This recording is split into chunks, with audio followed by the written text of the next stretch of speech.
What's going on, team? Proof here, and today I'm going to be showing you guys my first draft at my Rising Supernova deck.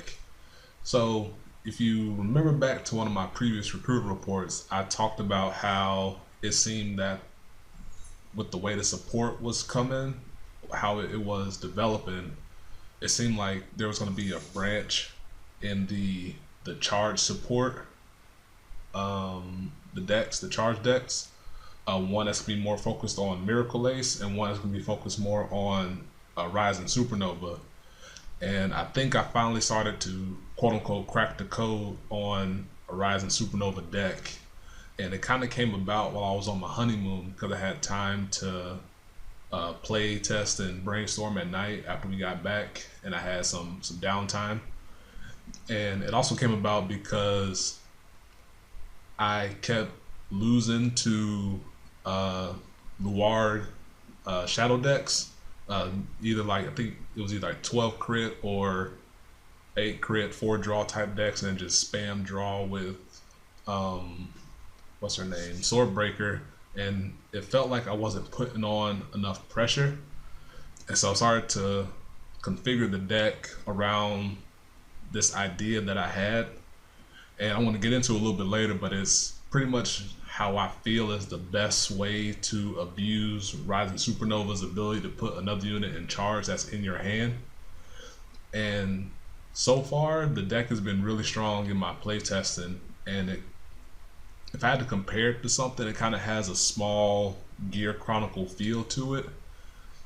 And by that I mean it has a good first stride game through Rising Supernova to be able to put your opponent in a position to where it benefits me regardless. And once you see the deck some more, I hope it makes a little more sense.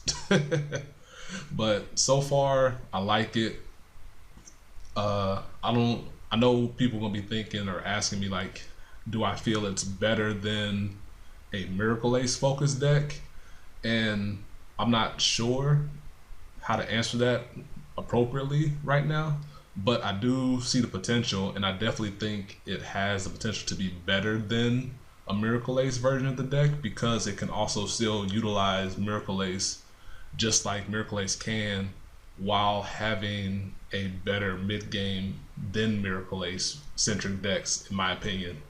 So hopefully this makes sense to you guys when I go through this list. It's a first draft of the completed version of the deck, so hope you guys like it. And after I go through my thoughts about the deck here, I got some replays saved up that I hope showcases what the deck is able to do. So, excuse me, got some orange juice on me. Shout outs to Tropicana. And so I'm gonna start with the grade 4s and work my way up to grade 0s. So just so I don't spoil everything at once, here's my grade 4 lineup for spikes. I have in Crate Elemental, I have an Agleam, a Sebreeze, and a Dizmel that's not pictured here, but I want to click over to it. And I'm sure the first thing you guys are going to notice is that I have 2 Miracle Ace here. And that's going to come as a surprise to probably everybody, because I've been such a big proponent of Miracle Ace. And the reason I play 2 over 4 is because, in my opinion, the deck doesn't need for Miracle Ace to function at its highest capacity, at which point it gave me space to fit in a Max and then the second Picaro, because I originally cut them out to make space for the extra 2 Miracle Ace here. And so even though the deck is more focused on Rising Supernova, I definitely am not going to remove all of my Miracle Aces, because he still is an incredibly strong finisher even in this deck that doesn't focus on him as much. And so with the rest of the stride base, I got 2 Aery here because she's a much easier G-Guard to use than Max, because the 30k shield when I'm not boosted by a trigger is still really relevant. Then I have 2 Picaro because sometimes I feel having 1 isn't enough, because there are times where if I'm facing the likes of Kagero or Gears or something like that, something that can easily wipe my board away, having the ability to do this twice in a row can sometimes push me over the edge that I wouldn't have been able to otherwise. And then 2 Dhampir Lily, just because I still feel she's a strong first stride option if I can't successfully use the Supernova combo. Ooh, excuse me. Because if my opponent's hand is lessened by my pressure early, she's able to force through and still able to get into a pseudo version of the Miracle Ace, or not Miracle Ace, of the Supernova combo. And so I still feel she's really good, and having a second one there for on hit pressure against some decks like Link Joker is important to me. And of course the 1 max just because if I'm aggressive early and I have and my opponent strides first, I can still use him to return something to the deck, such as a charge unit, if I'm trying to go into Miracle Ace or something like that. And he's nice to have in a pinch for the clutch 25k shield every now and then. So keep it as a one of, and I think his art is amazing. And then as for the grade 3s, I only have 4 Rise of Nova, and as of now 2 Hive Maker. I went with 6 grade 3s because I put more bases into my 1s and 2s to be more aggressive early. The only thing that might change is I might change Hive Maker over to Dobe here, because as it'll make sense a little bit later, I don't know if this deck will get max benefit out of Hive Maker as I would for Dobe over the course of the game. I'm still testing that, but as of now, I haven't felt like I've missed anything by having Hive Maker instead of having Dobe. And so it's going to take a little more testing to understand that fully, but just let you know, guys, know that that's tentatively what I'm thinking about. If I do remove Hive Maker, I'm not going to add in Serial Bomber or Outraged Linebacker or Outraged Lineback, because I don't feel they're as good as Dobe is for his consistent power. And so definitely going to add in the Bulldozer if I do remove Hive Maker here. And then of course 4 Rise Nova, because he the boy. Gotta make sure you give yourself the best chance of drawing him and having him in hand, because even though you have Mecha Trainer and Acrobat Verdi, you would prefer not to use Mecha Trainer to search out an Acrobat to be able to transform a Hive Maker into Rise of Nova here. And so definitely want to go with the 4. Alright, and then for the grade 2s, I'm sure you're going to see that it looks a little bit different than what I've previously been touting about, especially when I have the 4 Mayhem, the 4 Cobalt here, and I didn't include Lethal Forward or Axe Diver, even though I showcased those a little while ago. But when I was thinking about how to utilize Supernova, it kind of clicked with me during the game, being able to utilize a triple attacker, whether it's through Mayhem or Cobalt with Airforce Eliza, which I'm going to get into in the grade 1 section in a little bit. And so it kind of happened in a game where I was able to utilize triple Mayhem Tiger through having one in hand and calling it out, and then charging it through Supernova skill, and then calling out another one through Rise of Nova Stride skill. And since I had one boosted by Eliza, her ability activated to flip it around. So I was able to have triple Mayhem Tigers attack my opponent when they were at 4 damage. And trying to stare that down when I'm pressuring with the Vanguard in and of itself is pretty intimidating. And so when I was thinking about it, it's like, what else can I utilize to try to get advantages out of a triple attacker? And that's where Cobalt Impulse came into play, because triple Cobalt, pressuring to retire up to 3 units and drawing up to 3 cards, makes your opponent I guess bend to your whim, I guess you want to call it. They make your opponent like fall into your flow versus doing what they want to do, which is trying to take the easy attacks. but since you're pressuring with an on hit, that adds advantages back to your hand, so you can recoup some of the cards you put into the soul. It incentivizes them to block it, which opens the door up for your subsequent turns. Or if they don't have enough guard to guard it, you start drawing cards, especially because they're coming at you 3 times. And so this is where the combo mostly gets a lot of its work put in. And I have 3 Misery here because even though the deck isn't as focused on Miracle Ace, she's still amazing to have around for a Miracle Ace turn, just being able to convert non-charge units into charge units, and being able to triple Mayhem because you have 2 in hand, for example, plus calling out 3rd through Miseries is enough to push your opponent over the edge. And so one thing I want to mention before moving on, and I'll get into a separate video later about Mayhem. Mayhem has been causing people a lot of issues when it comes to guarding. And the only thing I want to touch on right now before I get into its own separate video is that Mayhem, when you're guarding in general, you place guard 1 at a time. And so what that means for Mayhem is that they place 1 and his auto goes on standby, at which time me as the attacking player has the ability to either confirm I want to use his ability or pass priority back to my opponent, so that way they can add another guard to put his guard back on standby, his ability back on standby. So you can't circumvent Mayhem Tiger's ability by putting guard down more than 1 at a time. It doesn't work that way. And so for me, to people that want to play this deck, a tip for Mayhem Tiger is retire. It seems kind of obvious, but if your opponent's guard can tie Mayhem's power, retire it. Ooh, excuse me. Because at which time they can just simply put 5Ks down and block Mayhem and or cause you to use up the rest of your soul, versus having to put down extra 10Ks.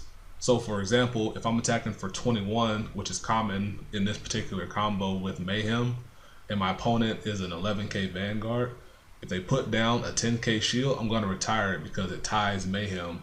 Because once they tie it, it's much easier for them to guard it subsequently after that. Versus if I retire the 10K, then I have to put down another 10K. Yeah, pretty much that. But if they intercept first to try and bait out guard, let that pass. And then if they put down another 5K, I will retire that one. And then if they have more 10Ks to utilize, I will then retire those after that. So that's my rule of thumb to people, is to retire the 10K guards, or the guards that causes your opponent to tie with Mayhem in and of itself.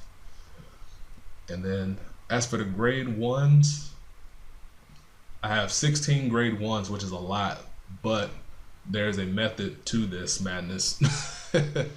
So for Acrobat here, I added the 4th Acrobat because I'm now down to 6 grade 3s. So I wanted to give myself the best chances to stride while keeping a low grade 3 count to add more aggression to my deck. Because the idea behind this deck is to try and get out 2 attackers as soon as possible against most decks out there. Only ones you're probably not going to do it against are some Narukami decks that might play Martial Arts Dragon with VMAX. There might be maybe like Link Joker, which can lock you down once they ride to grade 3. Things like that. So just be mindful of the matchup, but in most circumstances you're going to be putting down whatever you ride plus another attacker to be able to put pressure on your opponent, because if they lose guard early to stop the small attacks, when triple Cobalt happens, say for example, they're less likely to be able to guard it fully. For Eliza, because she is our combo enabler for the triple attack, because her skill says counterblast 1 at the end of the battle that she boosted rear guard with the charge. Well, this is wrong. After she boosts the rear guard that is charging, CFA didn't correct this, which I talked about in the previous video. After she boosts a unit that is charging, counterblast 1, bind the unit that she boosted, and call it to a separate open rear guard circle. So to give you a big picture of the full combo, if I set up say for example, I call a Cobalt from hand in front of Eliza, and then I have a Frog Raider to the other side. When I use Rise of Nova Stride skill, I'll call a second Cobalt in front of this Frog Raider here, or vice versa, depending on my setup. And then after my triple drive, I will attack with the Cobalt that is in front of Frog Raider, because when it's charged, it'll get out the way.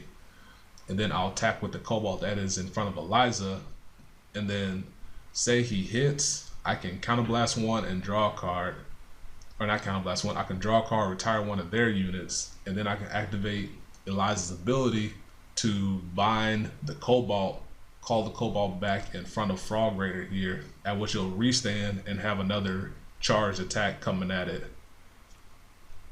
And so that is the triple combo, which is very simple, super simplistic, but it's really effective from what I've seen so far. And that's one of the joys of having such a simple deck, is having these simple combos in it that give you so much benefit while remaining really consistent. And so where Mayhem comes into play, as you're about to see with my trigger lineup, I have 12 critical as of now.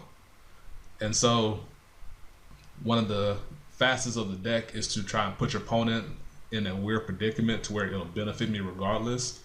So if they're at 4 damage and I have the ability to set off the combo with Mayhem, with the way he works, if my opponent is at 4 damage, they'll be more incentivized to use their big guards on my Vanguard, which is tagging for 26 to 31, depending on trigger or booster or Lyre Lips here.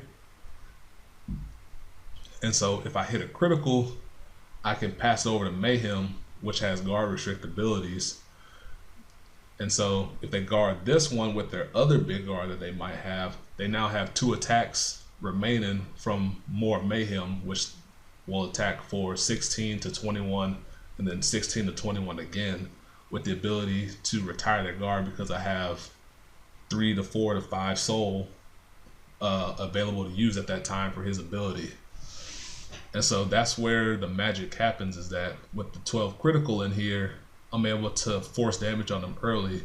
And then in the situations where they heal or they guard early, or I don't happen to check triggers, their hand might be low enough to where I'll get them with the triple Cobalt combo. And so I have tested out putting in 4 draw over these 4 sonic breakers, and that works as well, which I'll show in one of the replays that I showcase in here. But as of now, I've been enjoying the 12 crit version more, because having these 4 silence jokers for 16k attacks means that, or sonic breakers, not silence jokers, having the sonic breakers here means that I can keep, or more likely keep, the silence jokers or the Lyre Lips in my hand to be able to be used for their skills, instead of having to be using one of these guys because I have the draw triggers in hand. So that's something that I thought about when I was putting the deck together after a while. And of course we got 4 heal, and then we got Mecha, because Mecha is king.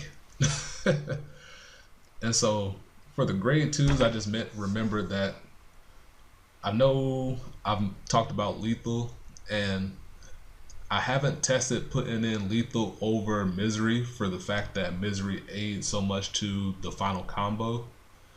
But I wouldn't be surprised if I try it without, just because if I have Cobalt here on one side and then I have lethal on the other side, it kind of puts my opponent in a pickle, so to speak.